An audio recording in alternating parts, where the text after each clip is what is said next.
'81 was a big year. That is when everything changed. I remember looking in the window of Star Pharmacy, and there were these little Polaroid photographs. Watch out, guys, there's something out there. The first time I heard about AIDS, I think it was called the gay cancer. We had friends who were dying right at the beginning of the epidemic. I was hanging blood one day in the hospital, and the infectious disease fellow came in and said, "Eileen, why don't you put gloves on? We don't know what this is." How are you getting it? Who are you getting it from? Who's giving it to who? Everybody was reading the obituaries because they went from like this to like this. Our principal response was food banks and care programs, and it was a response that America should be proud of. It changed people's view of the gay community in a huge way. Again and again, in every situation, there's lesbians there leading the fight. Everyone deserves love. Why am I telling you this? Because the AIDS disease is caused by a virus, but the AIDS epidemic is not. The AIDS epidemic is fueled by stigma, by hate, by misinformation, by ignorance, by indifference. People are dismissing it because it strikes mostly the gay community. There is no question in my mind, if this were happening to you and the white, straight, middle-class community, it would have been attended to a long time ago.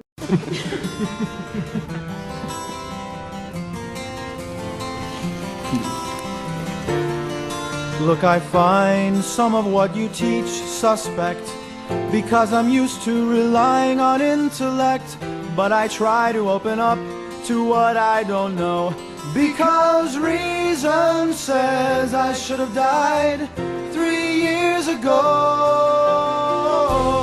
There's only us, there's only this. Forget, regret, or life is yours to miss. No other road, no other way, no day but today.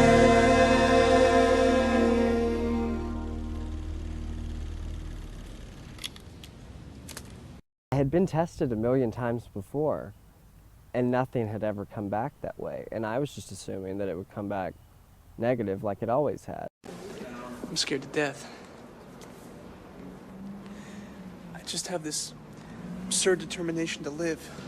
I had been tested a million times before, and nothing had ever come back that way. And I was just assuming that it would come back negative like it always had.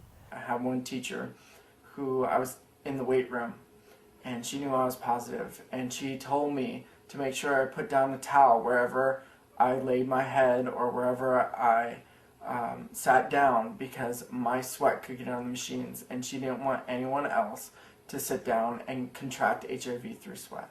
And I think that just shows how ignorant this world still is to this disease. And the more I educate people, the more I talk about it, then the less ignorance and the less lack of knowledge there is out there. More people will relate to the differences that we believe we have by sharing our stories.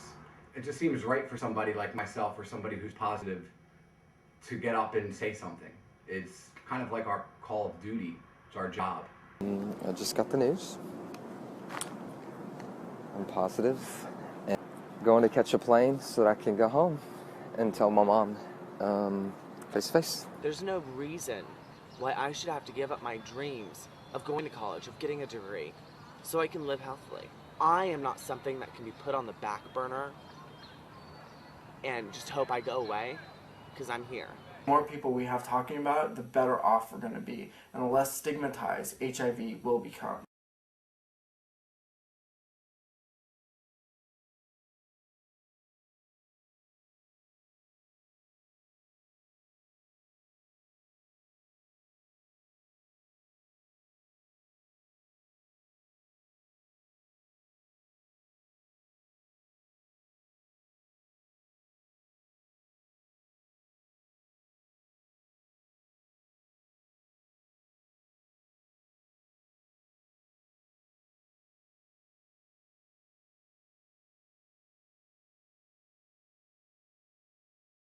And at a time when so many men and women are living with HIV and AIDS every day, we eliminate this disease from the face of the earth.